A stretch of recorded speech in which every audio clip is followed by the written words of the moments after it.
I was traveling few days back. So एक जगह पे so I met with an investor. और वहां पे एक अलग ही ट्रैप में ये investors, specifically those who are investing in stocks, ये आते हुए नजर आ रहे हैं. और व्हाट आई हैव सीन कि कैसे प्लेज से पोजीशंस लिए जा रहे हैं. तो ही was having a demat account in a particular discount broker, and वहां पे उनका पोर्टफोलियो था अराउंड 40-50 लाख का पोर्टफोलियो था, और उस पे कैसे उनको लिवरेज किया क्रिएट किया गया है, और उसके वजह से उनकी पोजीशंस वहां पे इंक्रीज की गई है.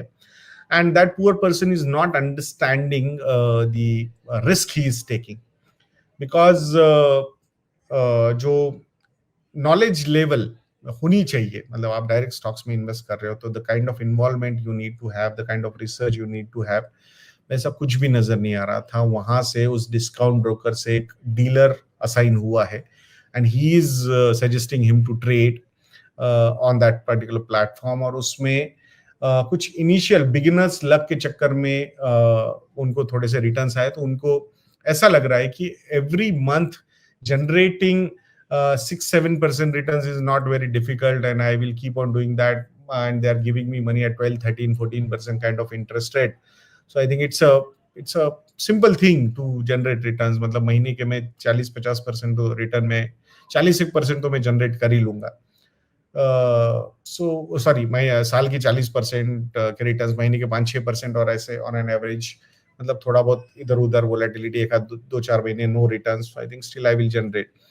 सो आई थिंक ये जो चीज चल रही है ना, मतलब I think SEBI will have to intervene in that, because the way ये lending की जा रही है, and the people who are taking these loans, they are not understanding the risk they are taking with this kind of money.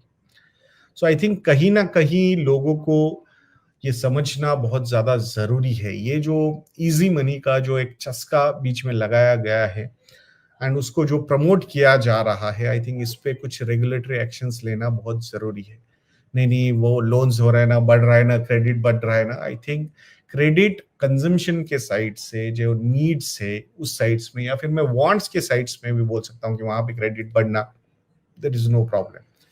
But अगर लोगों को ऐसा लग रहा है कि मैं लिवरेज पोजीशन लेके ज्यादा पैसा कमाऊंगा और वो पैसा रिटर्न करूंगा, और जो बचा हुआ डिफरेंस ये मेरी अर्निंग्स होगी, तो I think they will have to stop. And काफी सोफिस्टिकेटेड लोगों के साथ ये चीजें हो रही है. I am not able to understand कि ये, मतलब ये हिप्नोटाइज करके कर रहे हैं क्या ये, लिटरली, मतलब they are not understanding the risks they are taking. So please, अगर आप ऐसे किसी चक्कर में फंसे हुए हो तो please get out of that. या फिर आपके नजदीक में कोई ऐसा बंदा है जो अननेसेसरी मतलब ये जो ग्रीड है, अनकंट्रोलेबल ग्रीड, आई थिंक इसमें अगर कहीं फंसा है तो उसको उसमें से निकालना, ये हमारी एक मोरल रिस्पॉन्सिबिलिटी है.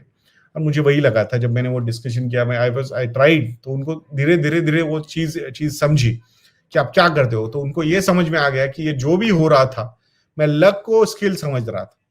और ये बहुत कम लोगों को लगता है, ये समझते ही नहीं लोग कि रिटर्न्स जब आते हैं तो हमें लगता है कि हमारे स्किल्स की वजह से आ रहे हैं, और जब लॉस होता है तो हमारे बैड लक की वजह से होता है.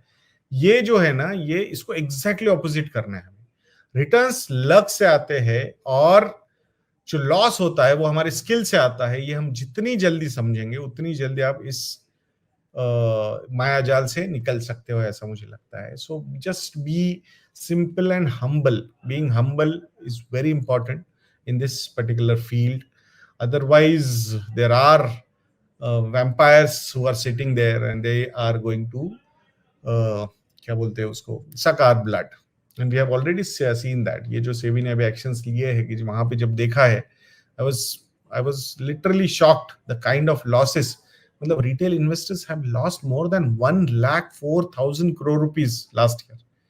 ये नंबर कितना बड़ा है, 1,04,000 crore rupees.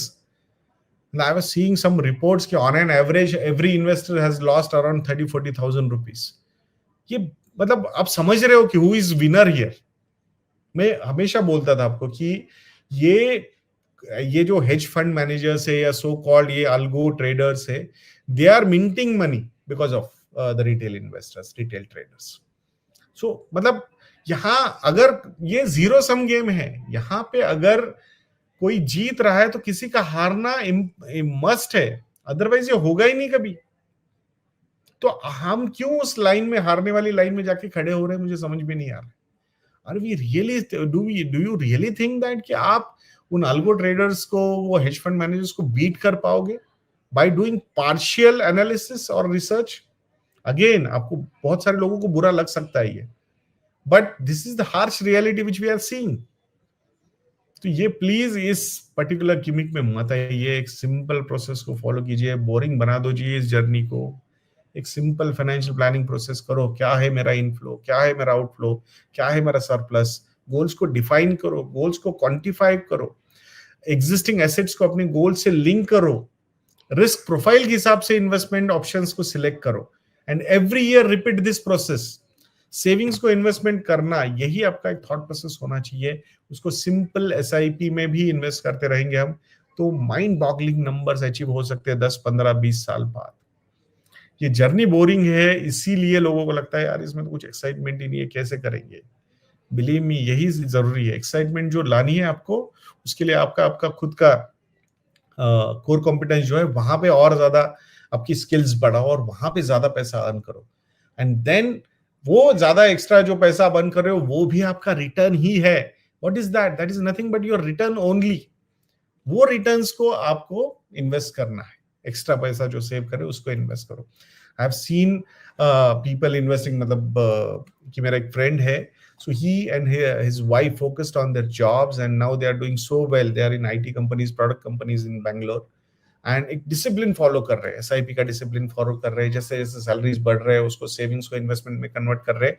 And believe me, उनके मतलब he was having a discussion with his boss, तो ऐसे थोड़ा सा ओपननेस है, तो boss is almost 5-6 years elder to him, and जब वो ऐसे मतलब they are quite open, they know, मतलब उनको पता, मतलब काफी क्लोज फ्रेंड भी है वो।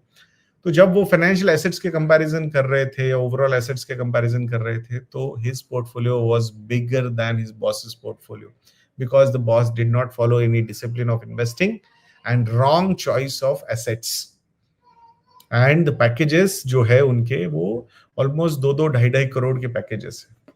Product companies, IT for work companies, I think people working in Bangalore they must be knowing that, but फिर भी वहां पे एसेट, मतलब ओवरऑल एसेट में the junior is beating the senior because the junior followed an investment discipline, and the senior haphazardly, मतलब different, मतलब real estate में allocate कर दिया, लोन ही ले लिया, इन्वेस्टमेंट फाइनेंशियल एसेट्स में बस EPF के तौर पे है, आपके ज्यादा इन्वेस्टमेंट्स किए नहीं, FDs है, और बैंकर्स ने इंश्योरेंस पॉलिसीज गले में डाले हुए हैं।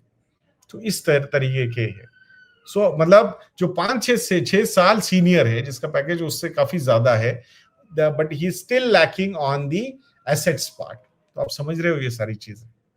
तो प्लीज ये डिसिप्लिन फॉलो करो, you, and it will be completely different.